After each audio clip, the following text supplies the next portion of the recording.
Zaman zaman pambığın özü doluya düşən vaxt olub, su şor olub, yanan vaxt olub, taxılı dolu verən vaxt olub, şorsdan yanan vaxt olub. Amma sığorta görməmiş.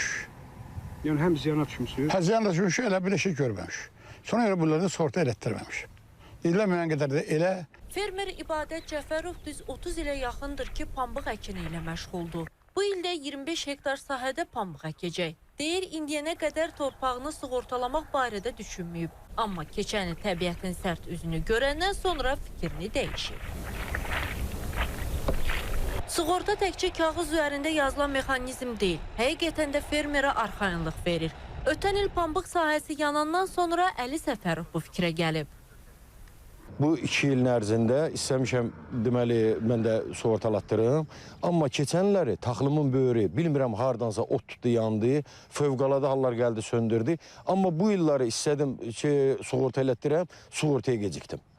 Məlumat verildi ki, gecikmirsən. Mən də etibar eləm ki, mən sığorta elətdirdim, əgər bir, məsəl üçün, yağış tərəfdən və yaxud da sel tərəfdən və yaxud da nə tərəfdən ziyan gəlsə, o mənə ödəniləcək. Pambıq sahəsini sığorta etdirmək isə fermerə cüzi məbləğə başa gəlir.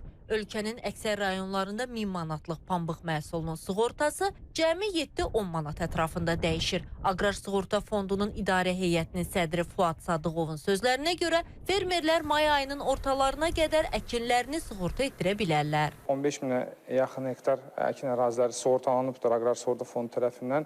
Ölkədə 110 minə yaxın pambıq sahələri var ki, hansı ki sığortalana bilər. Yalnız ötən il biz leysanın məhsulun yığımdan öncə vurduğu zərər qarşılığında 800 minə yaxın ödəniş etmişik. Ötən il ərzində ümumiyyətlə zərər 2,5 milyon böyük hissəsini, zərər ödənişlərin böyük hissəsini bilavasitə sel su basma, leysan və dolu nəticəsində dəymiş ziyanlara görə ödəmişik. Pambıq Azərbaycanın 20-yə yaxın rayonunda becərilən əsas texniki bitkilərdən sayılır. Pambıq sahələrinin böyük hissəsi Mil, Muğan, Salyan, Şirvan və Mərkəzi Aran iqtisadi zonalarının payına düşür. Ölkənin əsas pambıqçılıq rayonları Sabirabad, Saatlı, Ağcabədi, Salyan, Bərdə və digər rayonlardır. Maya Sabir qızı, Rizvan Əkbərli, İTV Xəbər.